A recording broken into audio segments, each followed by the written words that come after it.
Hey guys, let's talk about hair, baby. Let's talk about hair and me. Let's talk about all the good things that can happen if you let it be. Let's talk about hair. Let's talk about hair. Guess what today's topic is?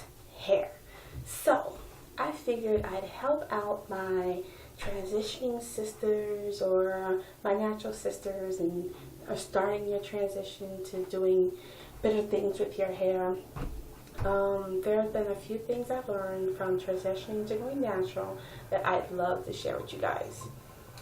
Tip number 1, your hair needs moisture. As a natural leisure, your hair needs more moisture than if your hair is relaxed or anything else. So, moisturize your hair with a water or oil moisturizer and seal it in with oils. Some good oils and some that I use are grapeseed oil. This soaks in really fast and it's really light. Coconut oil and extra virgin olive oil. Now they say to use extra virgin coconut oil and extra virgin grapeseed oil and it's better for you. Honestly, it's expensive.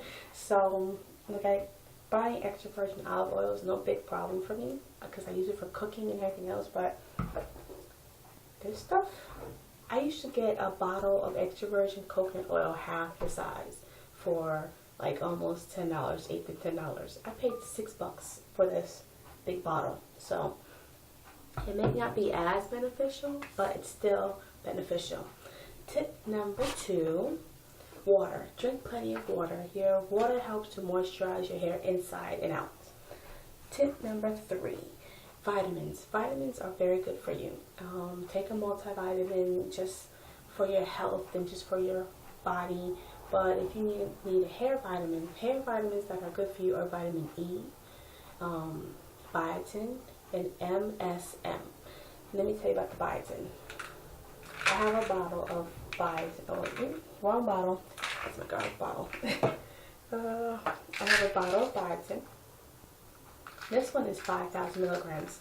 I have never used taking the 5,000 milligrams. I bought this bottle because I infused it with my castor oil. But when you take biotin, start off with 1,000 milligrams because when you start off big, you will break out. Biotin causes you to have acne. It causes pimples to surface on your face. So, a hair vitamin that I take is called Maxi Hair. I get this from Whole Foods. The serving size is 4 per day. You take 4 of these, it's 5,000 milligrams of biotin. That's just too much for me. I take 2 a day, and by taking 2 a day, I have realized my nails are strong. Like, they are stronger than when I first started taking these.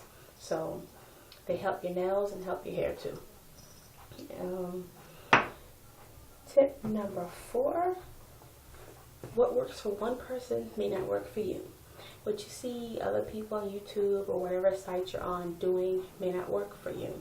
I've discovered that watching people use certain products and then going out and trying to use everything anybody else uses does not work for me. It actually caused me to have a little bald fading spot in my head in the beginning of my transition. So I had to slow down and figure out what works for me, what my hair likes, what my hair doesn't like.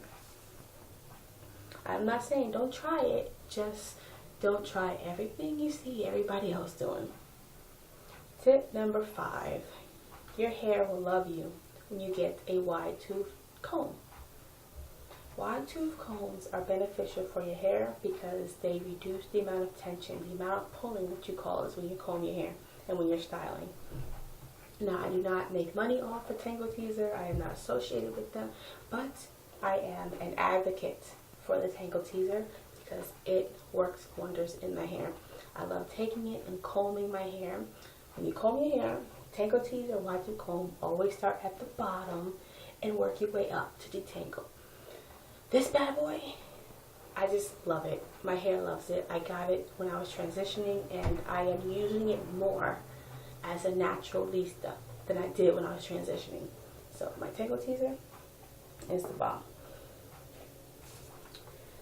Tip number 6, protective styles. Protective styles are exactly that. They protect your ends. They protect your hair from falling and breaking off. So use protective styles during your transition, especially during your transition, because you have your relaxed ends who do not get along too well with your natural hair. So pulling and combing and doing all that stuff will cause your hair to break.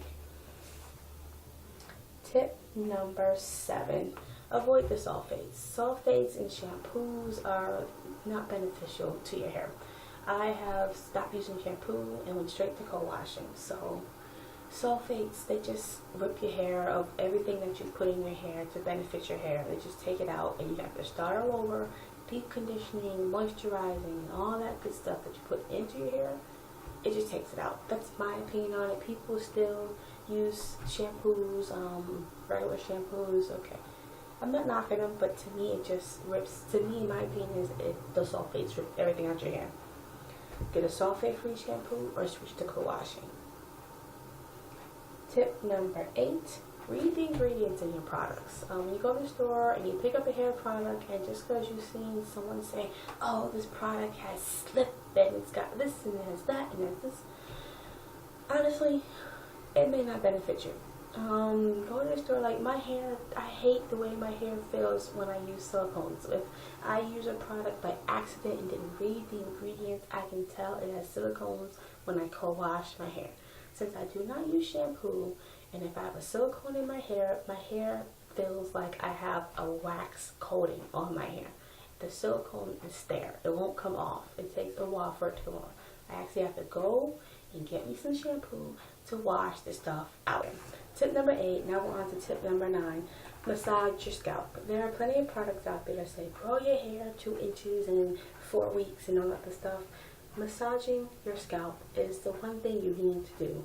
Whenever you buy these products that guarantee fast hair growth, the one thing they always tell you in the directions is to massage it into your scalp. So by massaging your scalp, it promotes the circulation of blood.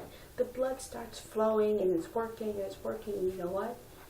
Your hair starts to grow. It promotes hair growth. So massaging your scalp, taking the time to massage your scalp, promotes hair growth.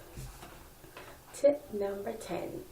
If you are suffering from itchy scalp during your transition, or you're just suffering from an itchy, dry scalp, I recommend tea tree oil. 100% tea tree oil. Now, this you have, well, I bought this from ShopRite next to the vitamins. Next to the vitamins, it was in the vitamin section. Nature Bounty. It was like 40%, it wasn't 50, 40% off. I end up buying tea tree oil from my local beauty supply store, and you know what? It did absolutely nothing for my scalp. I was suffering from itchy scalp during my transition, and I didn't get relief until I bought this. And you have to take a little bit of this. What I did was I used to open the cap, put my finger on top, flipped it over, wipe the excess off, and then mix it with some oil and rubbed it in my scalp. That's what I did. This stuff works wonders for itchy scalp, mosquito bites. Oh my goodness, when I would take, me and the kids would go out and the mosquitoes be out, come home, I would rub them down with tea tree oil and carrier oil, olive oil, something like that, to relieve the itching. And it does. My oldest, till this day, comes when he has a mosquito bite, says, Mom, can you rub some of that stuff on my mosquito bite? Tea tree oil works wonders. Now, if you're suffering from breakage, what they usually say, use protein helps for damaged, breaking hair and stuff like that. Protein is not the only thing that straightens your hair. I did black tea rinse